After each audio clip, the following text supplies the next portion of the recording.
नमस्कार, देश की बात में आपका स्वागत है। मैं हूं मनोज वानस। खबरों का रुख करेंगे उससे पहले देख लेते हैं इस वक्त की अहम सुर्खियां। भोजशाला मामले में बोले सांसद आलोक शर्मा, कहा न्यायालय के आदेश का सरकार पूरी तरह से करेगी पालन, पूजा करने की भी अनुमति दी जाए। मुरैना में नेशनल हाईवे 44 पर फिल्मी अंदाज में व्यापारी से 25 लाख की लूट, व्यापारी की आंखों में मिर्ची झोंक कर पिस्टल के दम पर वारदात। बसंत पंचमी, अचला सप्तमी, स्नान पर्व पर उमड़े श्रद्धालु, 3.5 करोड़ भक्त लगा रहे हैं आस्था की डुबकी। पराक्रम दिवस पर लखनऊ में गूंजेगी नेताजी की शौर्य गाथा, सीएम योगी देंगे श्रद्धांजलि, शाम को होगा विशेष blackout mock drill. Deputy CM Keshav Prasad, Shankaracharya के चरणों में प्रणाम, विरोध खत्म करें स्नान, अभद्रता की होगी जांच। चुनाव आयोग ने लॉन्च किया नया ऐप आईसीआई नेट, भ्रामक सूचनाओं को रोकेगा। आप देख रहे हैं के न्यूज, खबरों का सारथी। और अब खबरें विस्तार से। हम खबर से बुलेटिन की शुरुआत करेंगे फरीदाबाद के बुढ़ाना गांव में। भारत के पहले, आपको बता दें, कुत्ते के शमशान घाट का जो है उसको विकसित किया गया।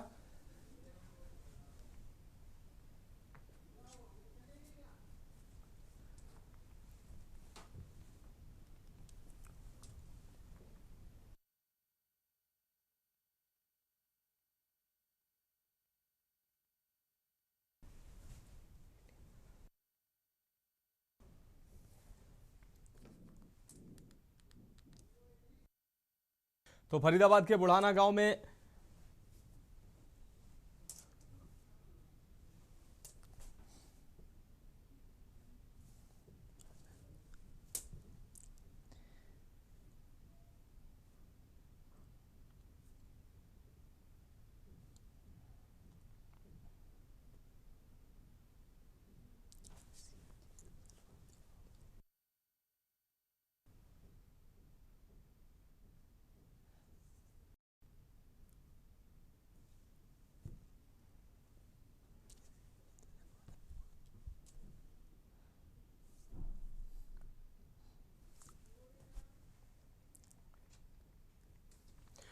के बुढ़ाना गांव में भारत के पहले कुत्ते के शमशान घाट की स्थापना की। इसमें शहर की स्वच्छता में सुधार लाने और आवारा एवं पालतू कुत्तों के प्रति मानवीय जिम्मेदारी निभाने में सुविधा की भूमिका पर प्रकाश डाला गया। अंतिम संस्कार में गोबर के उपलों का उपयोग किया जाएगा। ये परियोजना पूर्व आईएएस अधिकारी सुनील गुलाटी के सहयोग से विकसित की गई है तथा नगर निगम के सहयोग से संचालित की जाएगी।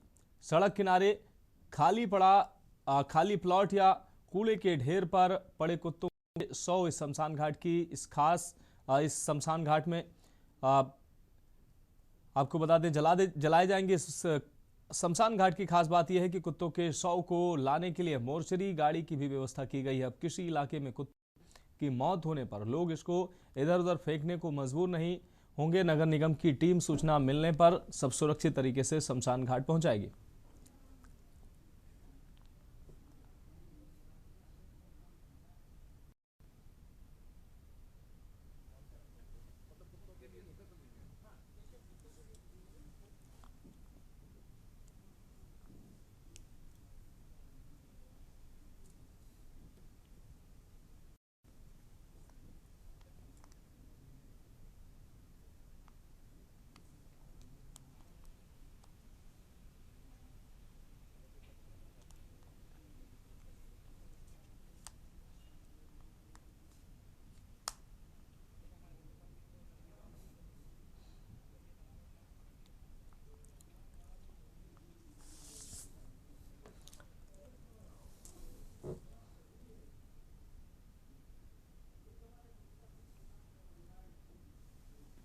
इससे पहले नगर निगम फरीदाबाद के पास इस तरह का कोई प्रावधान नहीं था। तो कोई भी अगर किसी का पेट डॉग एक्सपायर होता था तो उसको या तो कूड़े पे डाल देते थे, उसको दफना देते थे, उससे बीमारी फैलने का खतरा रहता था। तो उस पॉइंट ऑफ व्यू से हमने ये इनिशिएट किया और एक आपसी नाम की संस्था है जिसके माध्यम से हमने CSR में बनवाया है इसको, और इसमें नगर निगम का कोई पैसा खर्च नहीं हुआ। मेरा नाम विनीत खट्टर है विनीत जी, कुत्तों के लिए शमशान घाट बनाया है, कितना फायदेमंद है खुद ये शमशान घाट, और किसके थ्रू ये बनाया गया है शमशान घाट? ये शमशान घाट फरीदाबाद में हमें लैंड प्रोवाइड करी गई थी। फरीदाबाद नगर निगम की लैंड पे ये बनाया गया है। हमारी एनजीओ का नाम आपसी है, जिसके vice president doctor Sunil Kumar Gulati IS 84 batch के हैं। तो बहुत पहले से उनके पास डिपार्टमेंट भी रहा। ये प्रॉब्लम फेस करने को मिली है कि कोई भी आवारा कुत्ता सड़क पे मर जाता है या किसी का पालतू कुत्ता घर में मर जाता है, तो अभी तक फरीदाबाद में ऐसा कोई ऑप्शन नहीं था कि वो उसका दाह संस्कार कर सके। उसके पास ऑप्शन था कि वो कहीं जाके उसको चोरी छुपे दफना कर ही आएगा।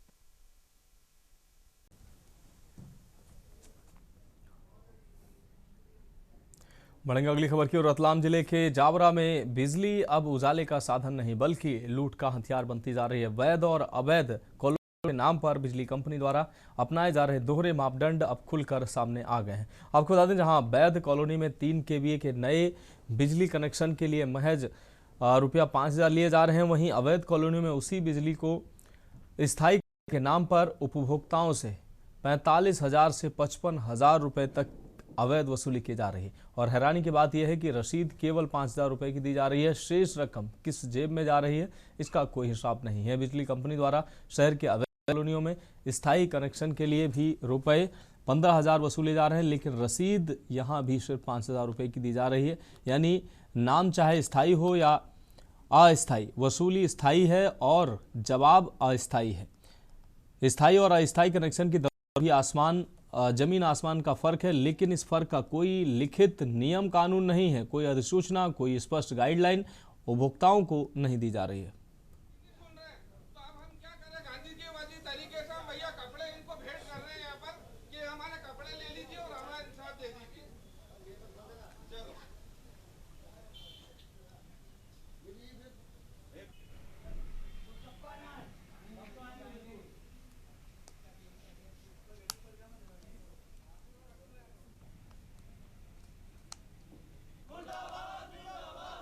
मंडल मुर्दाबाद। मरी को हम सांकेतिक धरना नहीं, अनिश्चित काल के लिए धरना औरतों और बच्चों के साथ यहाँ पर आएंगे। कोई भी नहीं सुन रहे, तो अब हम क्या करें? गांधी जी वाली तरीके से हम भैया कपड़े इनको भेंट कर रहे हैं यहाँ पर कि हमारे कपड़े ले लीजिए और हमारा इंसाफ दे दीजिए। चलो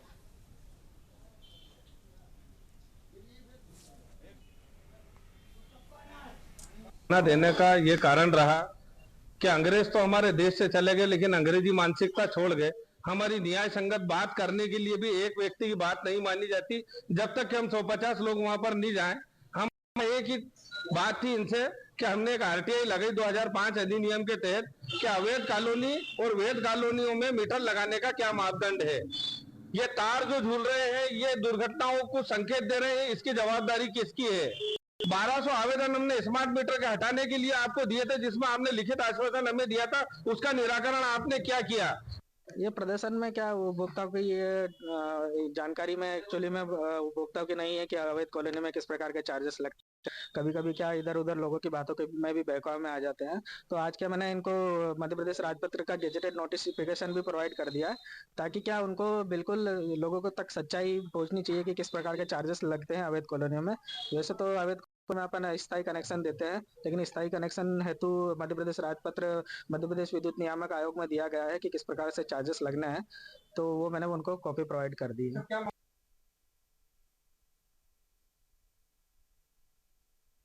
अगली खबर के डिंडोरी जिले के बजाग सामुदायिक स्वास्थ्य केंद्र में आपको बता दें, आयोजित नशबंदी शिविर में गंभीर लापरवाही और कथित अमानवीयता का मामला सामने आया है। आपको बता दें, जिससे स्थानीय महिलाओं में गहरा रोष है। महिलाओं का आरोप है कि स्वास्थ्य केंद्र में पहले उन्हें रजिस्ट्रेशन करवाने के लिए बुलाया गया, ऑपरेशन के लिए बेहोशी का इंजेक्शन तक लगाया गया, लेकिन इसके बाद अचानक कहा गया कि टारगेट पूरा हो गया है और उन्हें बिना ऑपरेशन किए गए घर भेज दिया गया। पीड़ितों का कहना है कि बेहोशी का इंजेक्शन लगने के बाद भी कोई औपचारिक प्रक्रिया नहीं पूरी की गई। इसके बाद स्वास्थ्य विभाग और जिला प्रशासन के खिलाफ आक्रोश फैल गया है। ऐसे में स्वास्थ्य विभाग पर टारगेट पूरा बताकर ऑपरेशन रद्द करने का आधार बनाना मरीजों के साथ विश्वासघात है, खासकर जब पहले उन्हें ऑपरेशन की तैयारी में बेहोशी का इंजेक्शन तक दे दिया गया हो। स्थानीय स्तर पर स्वास्थ्य विभाग की कार्यप्रणाली पर अब गंभीर सवाल उठ रहे हैं।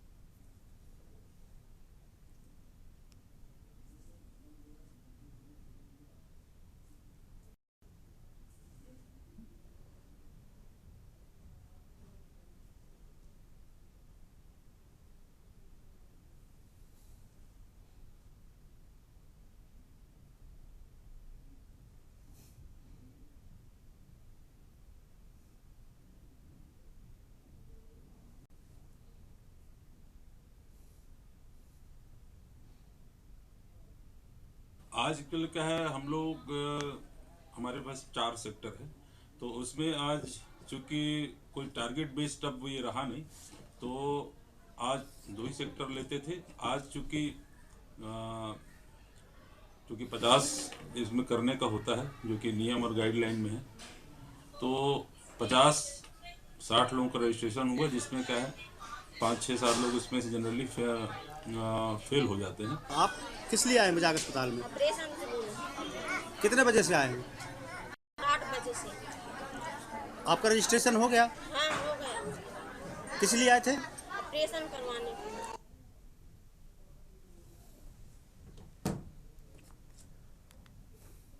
अब बढ़ेंगे अगली खबर की ओर। अखबार छत्तीसगढ़ के अंबिकापुर से, जहां मेडिकल कॉलेज अस्पताल पहुंचे कृषि मंत्री राम विचार नेताम। झारखंड में सड़क हादसे के घायल हुए लोगों से उन्होंने मुलाकात की। हादसे में अब तक 10 लोगों की मौत हो चुकी है। पारिवारिक कार्यक्रम में जाने के दौरान हुआ था हादसा।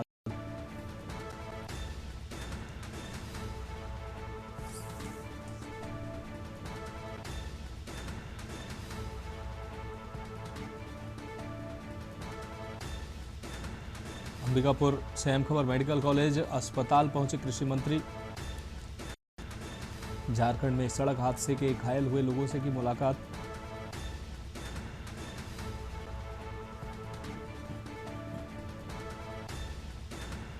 हादसे में पारिवारिक कार्यक्रम जाने के दौरान यह हादसा हुआ था। अंबिकापुर से अहम खबर, मेडिकल कॉलेज अस्पताल पहुंचे कृषि मंत्री राम विचार नेताम। झारखंड में एक सड़क हादसे के घायल हुए लोगों से की मुलाकात। हादसे में अब तक 10 लोगों की हो चुकी है मौत।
लड़की यहाँ गया था अन्नप्राशन में, तो उसी अन्नप्राशन हुआ। उसके बाद रात भर रुक गए। सवेरे जो है अपन नाश्ता पानी करने होगा चाहे जो भी है, वहीं में फिर वो पुटकल को देखे तो पुटकल पेड़ में चढ़ गए, तो उसने तोड़ते समय वो गिर गया है ना। इतनी जानकारी है हमको, तो फिर वही ले आए हॉस्पिटल। लुंड्रा ले गए थे, लुंड्रा से फिर हियाँ लाए, रिफर कर दिए हो।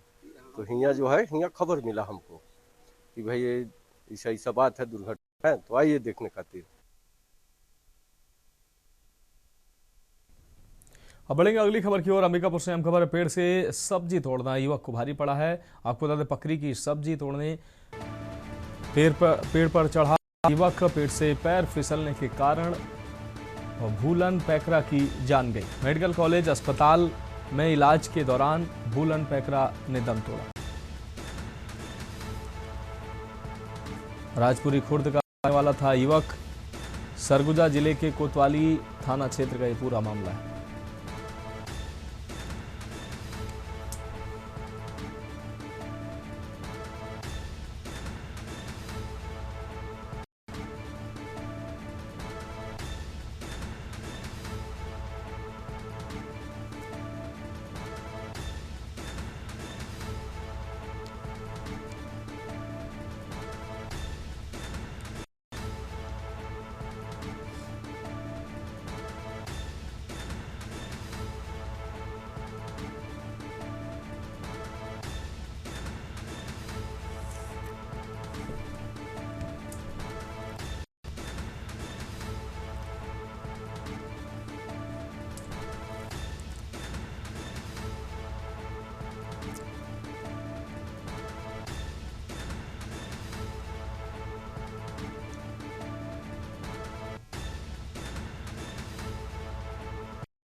बढ़ेंगे अगली खबर की ओर। अगली खबर कवर्धा से है, जहां शहर के मुस्लिम समाज के लोग बड़ी संख्या में गुरुवार को एसडीएम कार्यालय और कलेक्टर कार्यालय पहुंचे। इस दौरान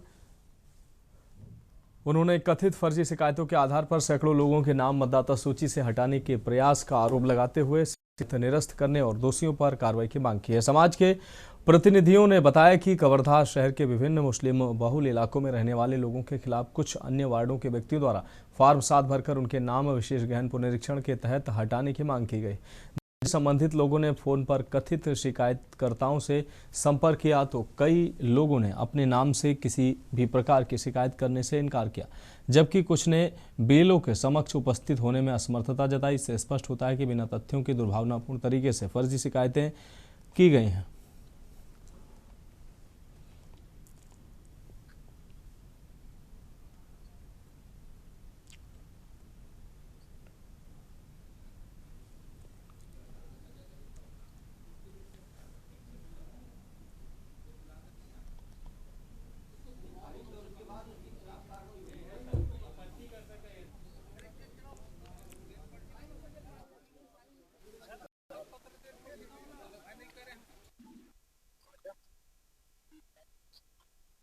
मतदाता यहाँ पर उपस्थित हुए हैं। सुबह हमको बीएलओ के माध्यम से जानकारी हुई कि आप, जैसे मैं एक परिवार हूँ तो एक परिवार के 17 लोगों का नाम एक ही आवेदक के द्वारा दिया गया है कि इनका नाम मतदाता सूची से विलोपित किया जाए।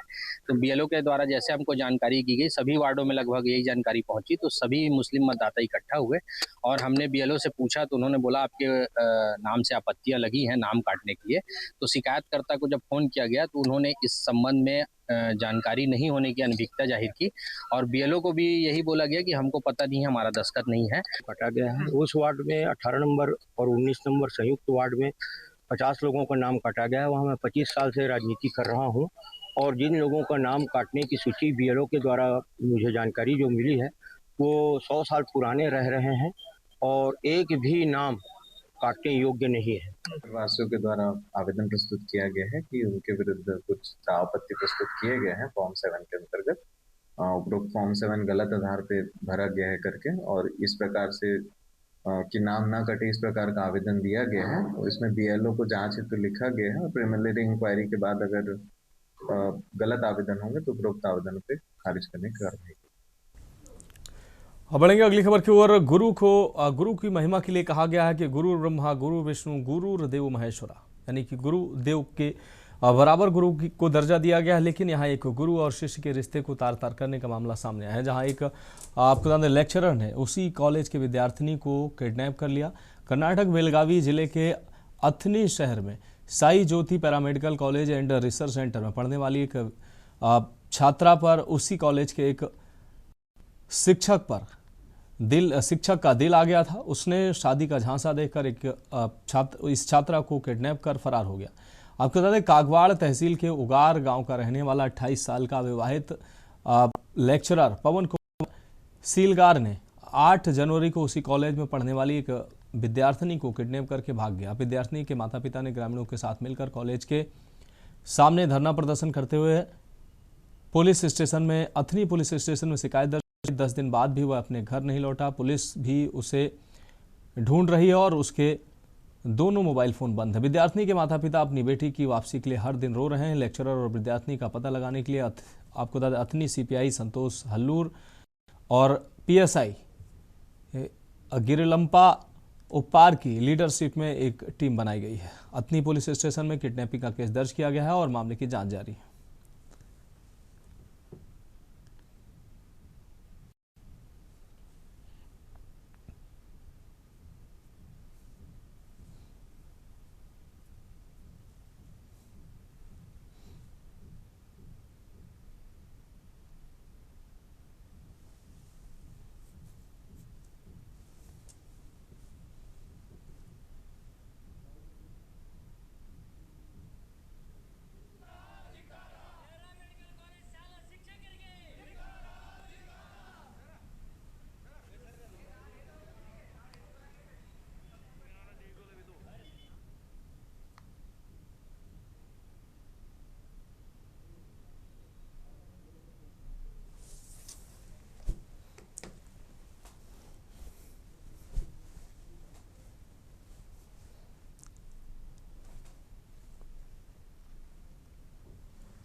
फिलहाल खबरों में वक्त एक ब्रेक का, जल्द हाजिर होंगे।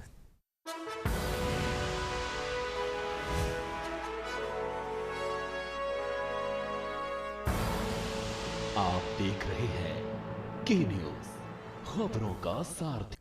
ब्रेक के बाद इसके बाद में एक बार फिर से आपका स्वागत है। रुक करेंगे अगली खबर का। कानपुर पुलिस की सतर्कता से बड़ी चोरी की घटना टली है। घर में घुसा चोर, पुलिस पहुंचते ही दरवाजा बंद किया। चोर ने पुलिस को गोली मारने की दी धमकी। बनाकर पुलिस ने सातिर को दबोचा है। बातों में उलझाकर दूसरी टीम ने गिरफ्तार किया। कल्याणपुर थाना क्षेत्र के कैलाश विहार का यह पूरा मामला है।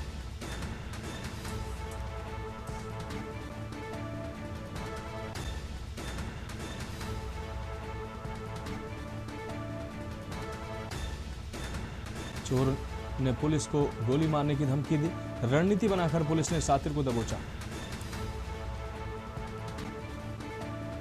बातों में उलझाकर दूसरी टीम ने गिरफ्तार किया। कल्याणपुर थाना क्षेत्र के कैलाश विहार का ये मामला। कानपुर पुलिस की सतर्कता से टली बड़ी चोरी। घर में घुसा चोर, पुलिस पहुंचते ही दरवाजा किया बंद। चोर ने पुलिस को गोली मारने की धमकी दी।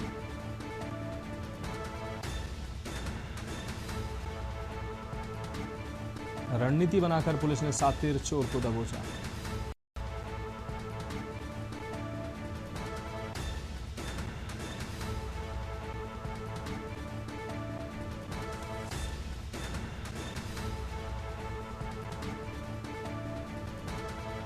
हाथों में उलझाकर दूसरी टीम ने गिरफ्तार किया।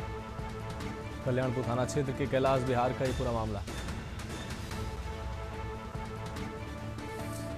कानपुर पुलिस की सतर्कता से टली बड़ी चोरी। घर में घुसा चोर, पुलिस पहुंचते ही दरवाजा किया बंद। चोर ने पुलिस को गोली मारने की दी धमकी। रणनीति बनाकर पुलिस ने सातिर को दबोचा। चोर ने पुलिस को गोली मारने की दी धमकी। रणनीति बनाकर पुलिस ने चोर को दबोचा।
बढ़ेंगे अगली खबर की ओर। लखनऊ से अहम खबर है। केजीएमयू परिसर में बनी मज़ारों को हटाने को नोटिस। केजीएमयू ने मज़ार हटाने के 15 दिन का समय दिया।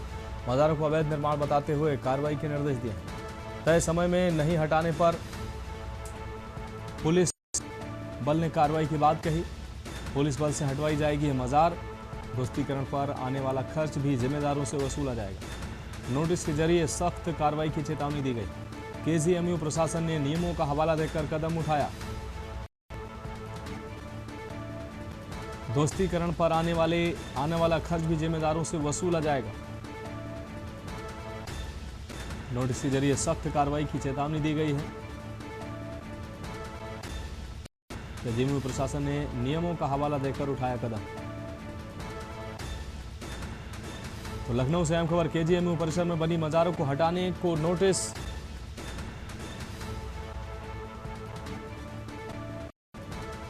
मज़ार हटाने के लिए 15 दिन का नोटिस दिया गया। मज़ारों का अवैध निर्माण बताते हुए कार्रवाई के निर्देश दिए।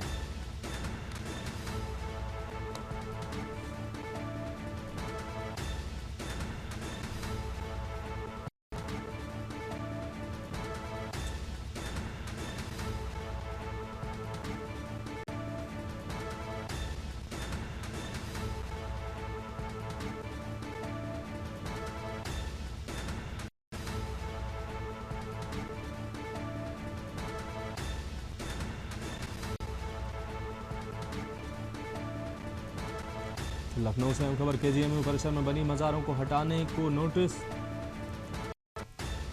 केजीएमयू ने मज़ार हटाने के लिए 15 दिन का दिया समय।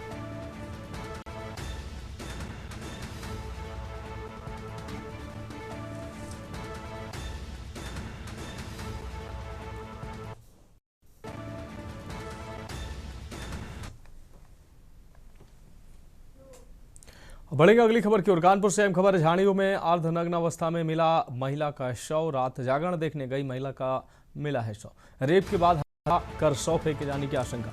डीसीपी एडीसीपी फॉरेंसिक समेत थाना पुलिस मौके पर। शव पोस्टमार्टम के लिए भेजकर जांच में पुलिस जुटी हुई है। राम रतन नगर इलाके की यह घटना है। रेप के बाद हत्या कर शव फेंके जाने की आशंका जताई जा रही है। डीसीपी एडीसीपी फॉरेंसिक समेत थाना पुलिस मौके पर। रेप के बाद हत्या कर शव फेंके जाने की आशंका है।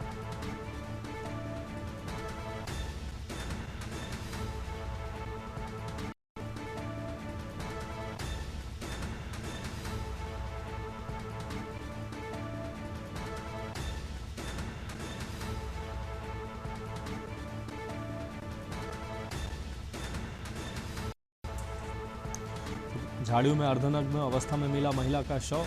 कानपुर से खबर आपको दिखाने। रात में जागरण देखने गई महिला का मिला शव।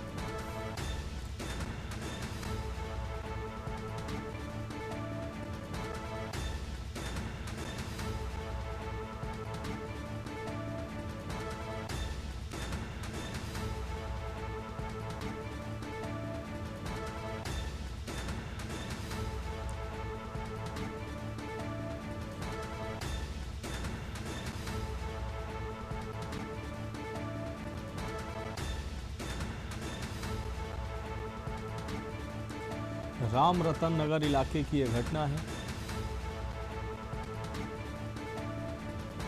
कानपुर से अहम खबर। झाड़ियों में अर्धनग्न अवस्था में मिला महिला का शव।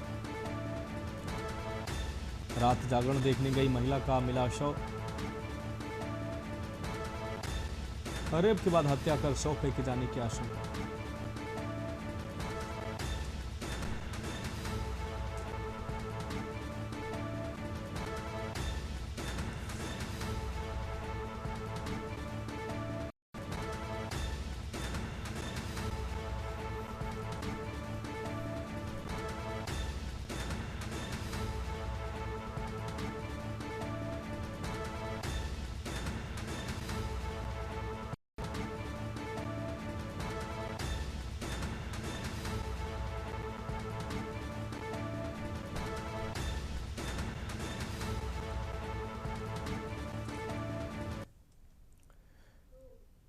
बढ़ेंगे अगली खबर की। इटावा जिले के पांडाल प्रदर्शनी में आज 228 वैवाहिक जोड़ों का विवाह संपन्न हुआ। यह कार्यक्रम सामूहिक विवाह योजना के अंतर्गत कराया गया।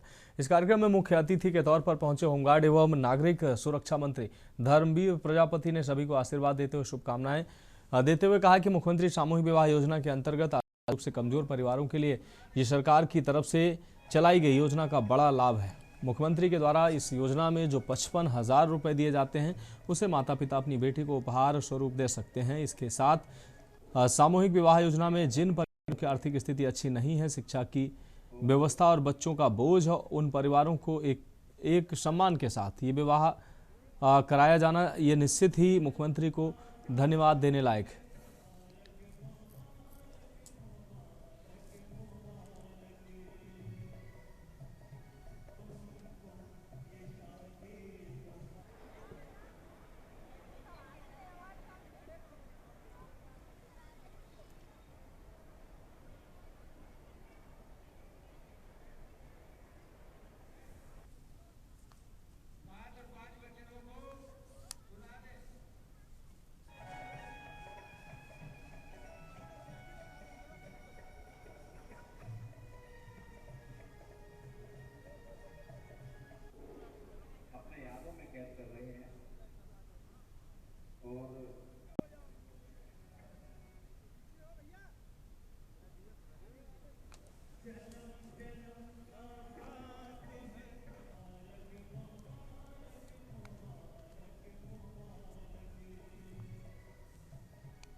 देखिए, मैं हृदय से माननीय मुख्यमंत्री का आभार व्यक्त करूंगा कि उन्होंने पूरे उत्तर प्रदेश में आर्थिक रूप से जो कमजोर परिवार हैं उनकी बेटियों की पढ़ाई लिखाई की और शादी की चिंता करके सामूहिक विवाह मुख्यमंत्री सामूहिक विवाह योजना चला करके उन गरीब परिवारों को कर्जे से मुक्त कराने के लिए बहुत बड़ा काम किया है, ऐतिहासिक काम किया है। आज यहाँ इटावा में 228 जोड़े की सामूहिक शादियाँ हुई हैं। पहले 51,000 रुपये मिलते थे, लेकिन माननीय मुख्यमंत्री जी ने जब एक सामूहिक सेवा के कार्यक्रम में गए और वहाँ जा कर के देखा तो उन्होंने कहा नहीं, 1,000 से संतुष्टि नहीं है। बढ़ेंगे अगली खबर की ओर। खबर गाजीपुर से है, जहां सपा सांसद अफजाल अंसारी पुलिस अफसरों से नोकझोंक का वीडियो सोशल मीडिया पर वायरल हो रहा है। आपको बता दें, सपा सांसद अफजाल अंसारी पुलिस कर्मियों द्वारा गाड़ी रोके जाने पर भड़क गए और मौजूद पुलिस अफसरों पर जमकर नाराजगी जाहिर करते नजर आए। इस दौरान पुलिस अफसरों से अफजाल अंसारी की ही तीखी नोकझोंक देखने को मिली है। सांसद अफजाल अंसारी की नाराजगी पर पुलिस अफसर बैकफुट पर नजर आए। मामला सदर कोतवाली क्षेत्र के आपको बता दें सुखदेवपुर इलाके का बताया जा रहा है, जहां अफजाल अंसारी जिला मुख्यालय पर आयोजित दिशा बैठक में शामिल होने जा रहे थे। इस दौरान रोड पर पुलिस कर्मियों ने उनकी गाड़ी रोक लिए। पुलिस द्वारा गाड़ी रोके जाने के बाद अफसरों से अफजाल अंसारी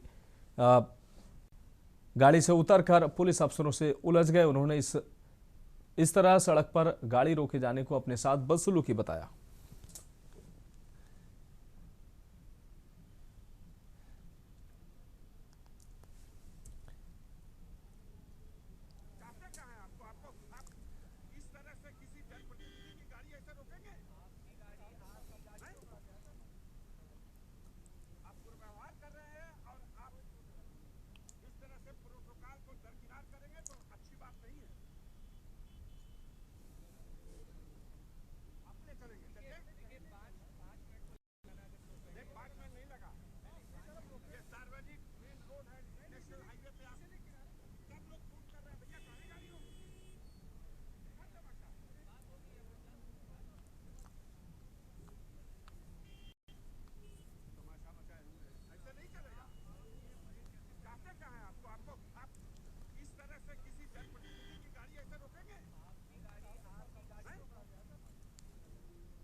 ये देखिए, लगातार जनपदीय पुलिस अपराध नियंत्रण पर और अपराधियों के विरुद्ध कार्रवाई करती है। कल एक सूचना प्राप्त हुई थी कोतवाली क्षेत्र को कि कोतवाली थाने पर कि जो हमारी 50,000 की इनामी आफसा अंसारी है, जो कि IS 191 के सरगना मुख्तार अंसारी की पत्नी है, वो उसका मूवमेंट होने की संभावना है और लगातार हमारी पुलिस उसको तलाश रही है। तो उसी के क्रम में सूचना मिली थी, जिसका प्रॉपर तरीके से हम लोगों ने सभी नियमों का अनुपालन करते हुए जो भी गाड़ियां जा रही थी, सूचना के आधार पर उन गाड़ियों को चेक किया गया था।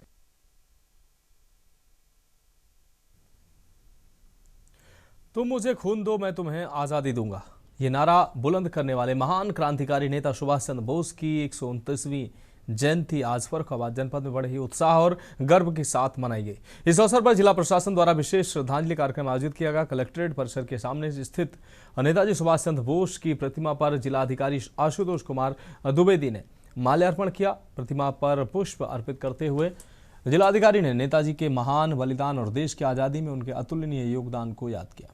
उन्होंने वहां मौजूद लोगों को संबोधित करते हुए नेताजी के आदर्श चलने और राष्ट्र निर्माण में अपनी भूमिका निभाने की प्रेरणा दी।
अब बढ़ेंगे अगली खबर की ओर। खबर बिजनौर से है, जहां शहर कोतवाली क्षेत्र के हादरपुर इलाका स्थित एक पिग फार्म में बीती रात करीब 2 बजे आग लगने की घटना सामने आई, जिसमें 120 पिग की मौत हो गई है। फार्म मालिक ने आग से लाखों रुपए की नुकसान होने का दावा किया है। प्रारंभिक जांच में शॉर्ट सर्किट से आग लगने का अनुमान जताया गया है।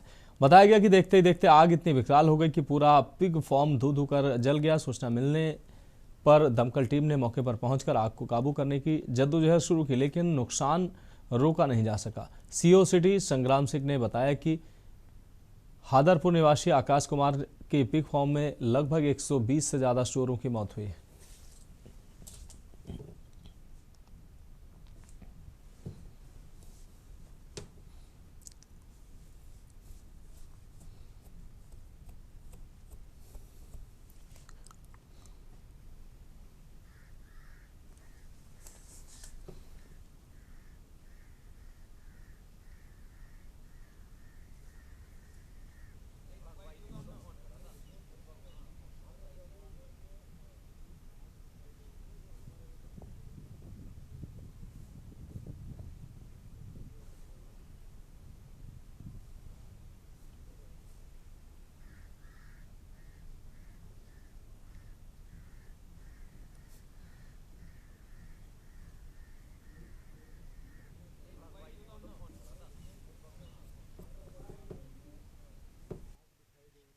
अवगत कराना है कि आज दिनांक 23 जनवरी को थाना कोतवाली के हादरपुर गांव में रात्रि करीबन 2 बजे आकाश नाम के व्यक्ति के पिग फार्म में आग लगने की सूचना प्राप्त हुई है।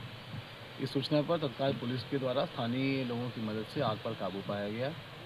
प्राथमिक तौर पर करीबन 100 से अधिक सूअरों की मरने की पुष्टि हुई है। प्राथमिक जाँच में ग्रामीणों के द्वारा बताया गया है कि शॉर्ट सर्किट से आग लगना प्रतीत हो रहा है। मौके पर बिजली विभाग या वो तथा फायर डिपार्टमेंट की टीम मौजूद है, उनकी द्वारा जांच की जा रही है। मौके पर शांति व्यवस्था कायम है। अन्य विधिक कार्रवाई प्रचलित।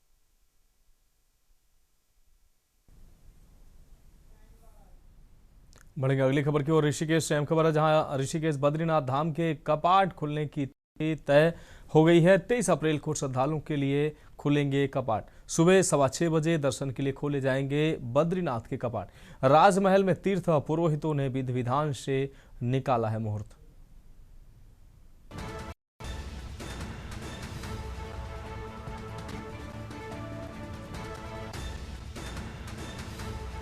तेईस अप्रैल को श्रद्धालुओं के लिए खुलेंगे कपाट।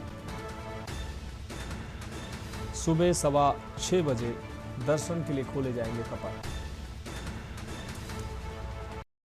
राजमहल में तीर्थ पुरोहितों ने विधि विधान से तिथि की घोषणा की है, मुहूर्त निकाला।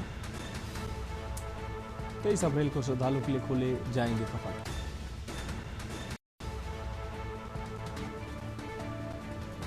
सुबह 6:15 बजे दर्शन के लिए खोले जाएंगे कपाट। राजमहल में तीर्थ पुरोहितों ने विधि विधान से निकाला मुहूर्त। ऋषिकेश धाम के कपाट खुलने की तिथि तय हुई है। 23 अप्रैल को श्रद्धालुओं के लिए खुलेंगे कपाट।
अब रुकेंगे, आप बढ़ेंगे अगली खबर की ओर। जनपद टिहरी गढ़वाल के देवप्रयाग विधानसभा के आपको बता दें हिसरिया खाल एवं अकरी पट्टी क्षेत्र में लंबे समय से आपको बता दें बने पेयजल संकट को लेकर ग्रामीणों में भारी आक्रोश देखने को मिल रहा है। गुरुवार को आक्रोशित ग्रामीणों ने ढोल डमाऊ के साथ नारेबाजी करते हुए कीर्तिनगर तहसील का घेराव किया। इस दौरान पेयजल योजनाओं का कार्य शीघ्र शुरू करने का तथा गाँव में पर्याप्त पेयजल आपूर्ति सुनिश्चित करने की मांग को लेकर प्रदर्शन किया गया। करीब 5 घंटे से अधिक समय तक चले प्रदर्शन के बाद अधिकारियों के आश्वासन पर ग्रामीण वापस लौटे। पेयजल संघर्ष समिति हिसरिया खाल के अध्यक्ष पीतांबर दत्त बलूनी ने बताया कि क्षेत्र की जनता लंबे समय से गंभीर पेयजल संकट से जूझ रही है। 3 सूत्रीय मांगों को लेकर आंदोलन किया जा रहा है, लेकिन शासन प्रशासन की ओर से अब तक कोई ठोस कार्रवाई नहीं की गई।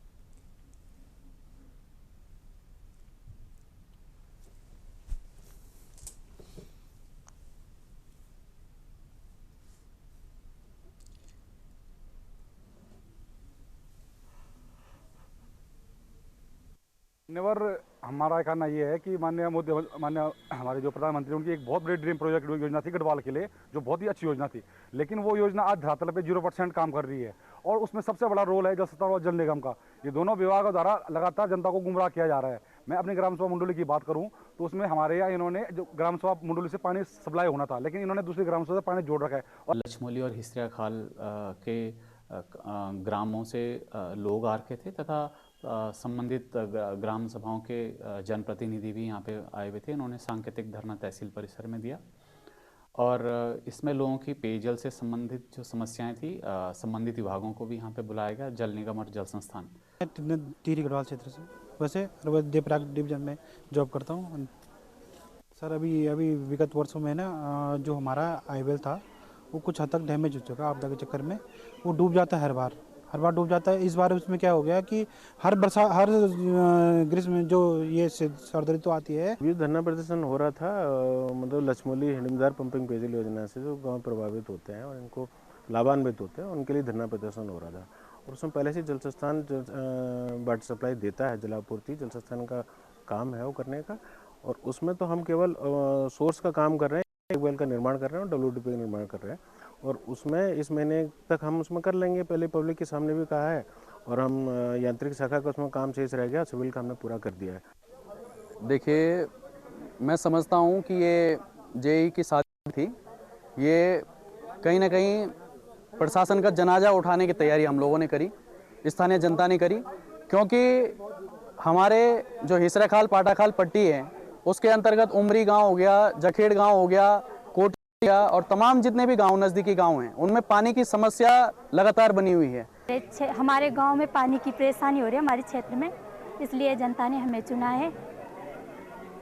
पानी की बहुत दिक्कत हो रही है आजकल, बहुत डर है भालू बाघ का, और यहाँ उनको पानी ले जाने में बहुत सारी दिक्कतें होती है। दूर से ये पानी लाते हैं और ये हमारे क्षेत्र में दिक्कतें हैं बस। और प्रशासन की लगातार उपेक्षा के कारण पेयजल आपूर्ति जो हिसरा खाल पट्टी और अकरी पट्टी है उसमें नहीं हो पा रही है।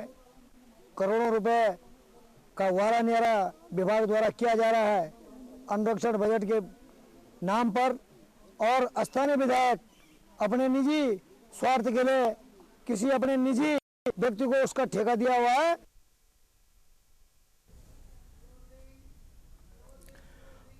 फिलहाल देश की बात में अभी के लिए मेरे साथ इतना ही, मुझे दीजिए इजाजत और आप देखते रहिए के न्यूज़ इंडिया।